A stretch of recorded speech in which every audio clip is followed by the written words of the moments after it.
Hola, soy Todo Sansó y voy a explicar ciertos conceptos de comedia. Hoy vamos a hablar de la cringe comedy.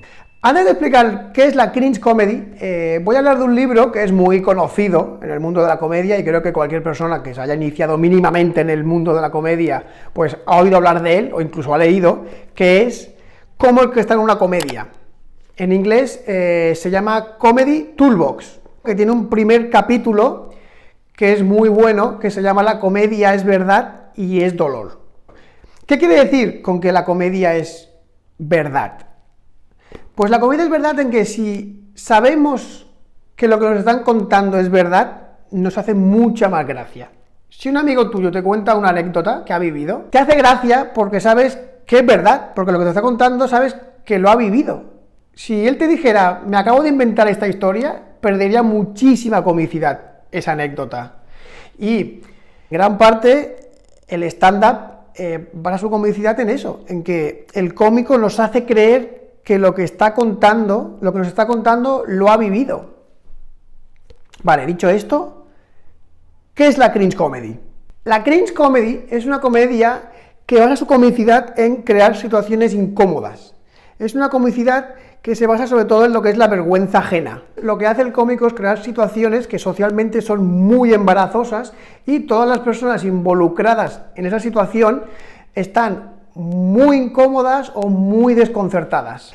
Ejemplos de cómicos bastante conocidos por hacer cringe comedy son Ricky Gervais, por su serie The Office, Larry David, por la serie Curb Your Enthusiasm, o, por ejemplo, Eric Andre con su Late Night de Eric Andre Show. La cringe comedy es un tipo de comedia que, en cierta manera, lo que hay que hacer es hacérselo pasar mal a cierta gente. Y otra gente que está viendo la situación desde fuera se está divirtiendo mucho de ver cómo el cómico se lo está haciendo pasar mal a esa gente. Un ejemplo muy claro de cringe comedy, aunque no está considerada como alta comedia, es La cámara oculta. La cámara oculta es un formato de comedia en la que el espectador está en su casa tranquilamente viendo cómo el cómico está sembrando el caos ante una gente que ni siquiera es consciente de que está viviendo una situación de comedia y que les están grabando. Por eso es muy cringe, porque esa gente no es consciente de qué es lo que realmente está viviendo. ¿Por qué es tan graciosa la cámara oculta? La cámara oculta es graciosa porque toda esa gente que está viviendo esa situación, salvo el cómico, son como actores involuntarios de una performance.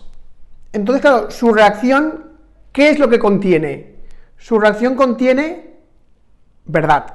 No vas a encontrar una reacción más genuina y que contenga más verdad que con la cámara oculta. Aquí, por ejemplo, podemos ver un chaval que se está haciendo una cámara oculta, se está grabando en un gimnasio, está haciendo los ejercicios exageradamente mal, con unas posturas sumamente ridículas, y está todo el mundo en el gimnasio que no se atreven ni a mirarle, no se atreven ni siquiera a fijar la mirada en él, porque es sumamente ridículo lo que está haciendo. Claro, tú desde casa estás cómodamente viendo la escena, siendo consciente de que todo eso es una farsa, y claro, es muy difícil no reírse viendo esto. Y claro, todas esas reacciones lo que contienen es una verdad extrema. La cámara oculta lo que consigue es el efecto que todo cómico de stand-up quiere conseguir, que es, te hago creer que esto es verdad. Pero creo que por otra parte es muy difícil, no voy a decir imposible, pero creo que es muy difícil hacer cringe comedy en stand-up comedy. Porque claro, para hacer cringe comedy necesitas un público al que incomodar y necesitas a otro público que disfrute de esa incomodidad. Entonces, claro, es como si para hacer un show de stand-up comedy que fuera cringe comedy, tuvieras que vender unas entradas a una gente que no supiera qué es lo que va a ver y luego otras entradas a otra gente que sí fuera consciente de que va a haber un show de cringe comedy. Entonces se reiría tanto de lo que hace el cómico como de todas las reacciones de esa otra parte del público que forman parte de la performance, porque su incomodidad es lo que crea la comedia. Uno de los cómicos que ha pasado la historia por hacer cringe comedy, haciendo shows de algo que podríamos llamar stand-up comedy, aunque no creo que fuera stand-up comedy, eran como performance humorísticas, es Andy Kaufman. Si habéis visto la película Man on the Moon, Cuando Andy Kaufman ya era un cómico conocido, porque había salido en la sitcom Taxi, fue a hacer un show a un teatro. Entonces, claro, todo el mundo iba a ver a ese actor cómico que era uno de los protagonistas de una sitcom. Todo el mundo pues esperaba ver un show cómico pues que más o menos respondiera a sus expectativas. Y lo que hizo Andy Kaufman fue, durante todo el show, lo que hizo fue leer la novela El Gran Gatsby. Eso aparece en la película de Man on the Moon, de Milos Forman, y tú cuando ves esa secuencia, como espectador, te ríes.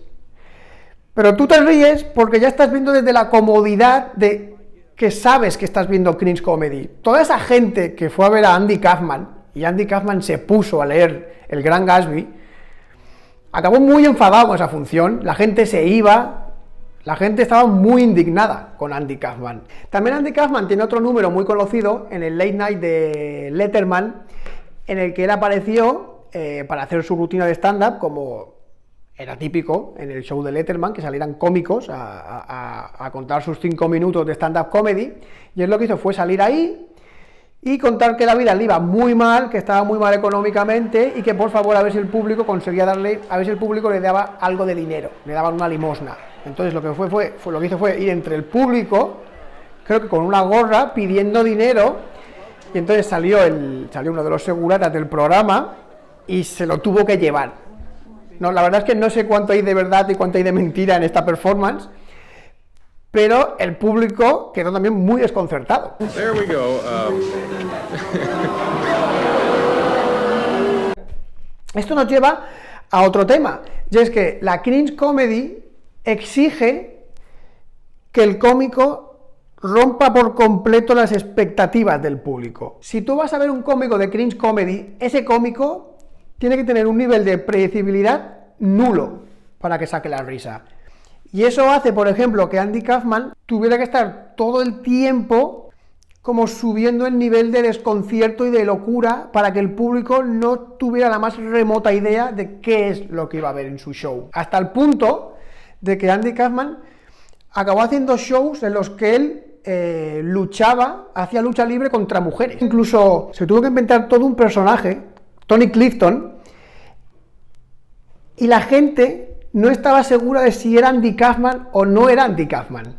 Incluso llegamos al punto de que cuando Andy Kaufman se murió de verdad, durante mucho tiempo la gente creía que todo eso era una performance, que era una mentira que se había creado para crear comedia. Otro ejemplo que tenemos parecido a este es el actor Sacha Baron Cohen.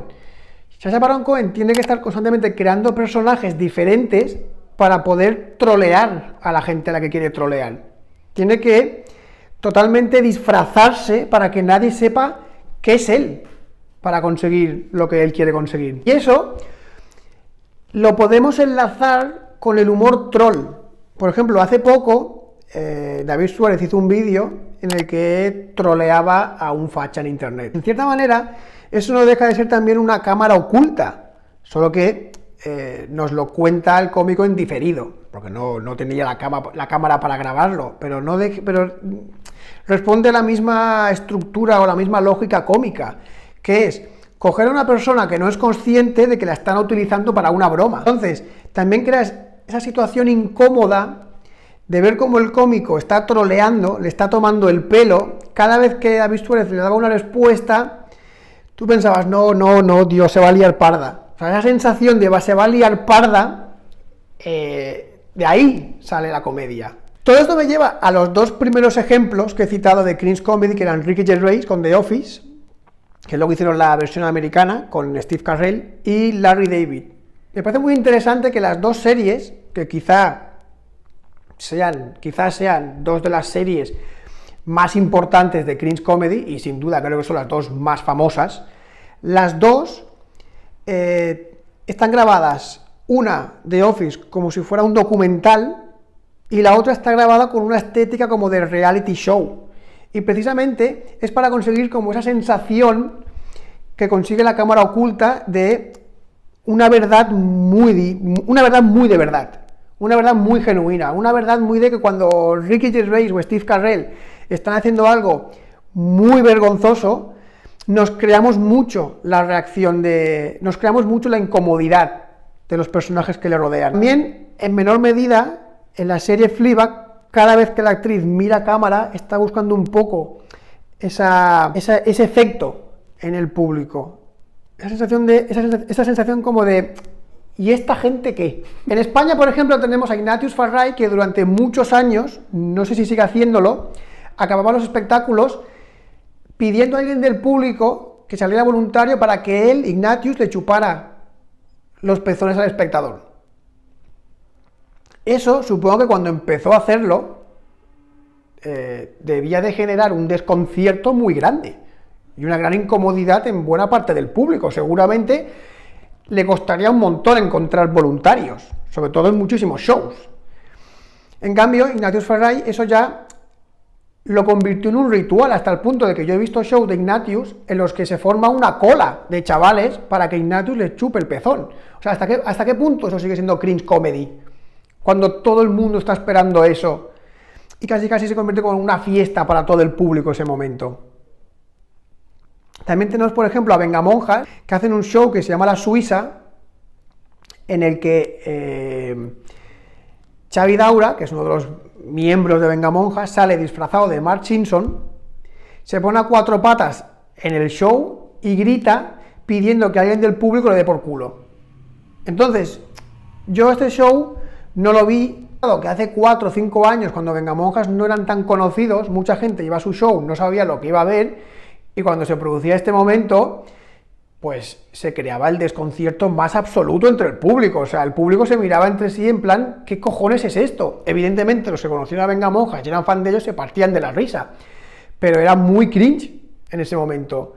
Claro, ahora, cuando ya son bastante conocidos y seguramente pues hará shows en los que todo el público es fan de Vengamonjas, ¿hasta qué punto eso pasa de ser cringe comedy a ser como una broma interna? Comentad aquí abajo si consideráis que cuando un cómico ya es famoso y crean estas bromas como internas entre sus fans, eso sigue siendo cringe.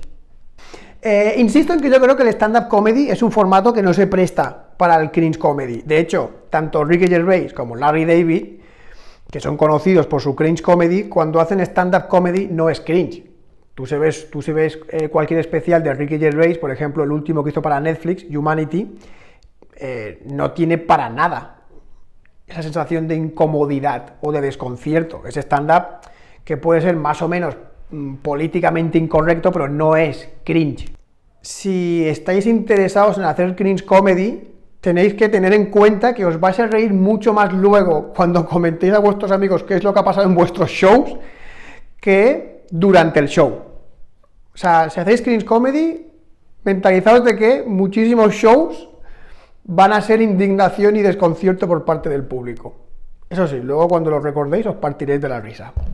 Si os ha gustado el vídeo, compartir, darle like y suscribiros.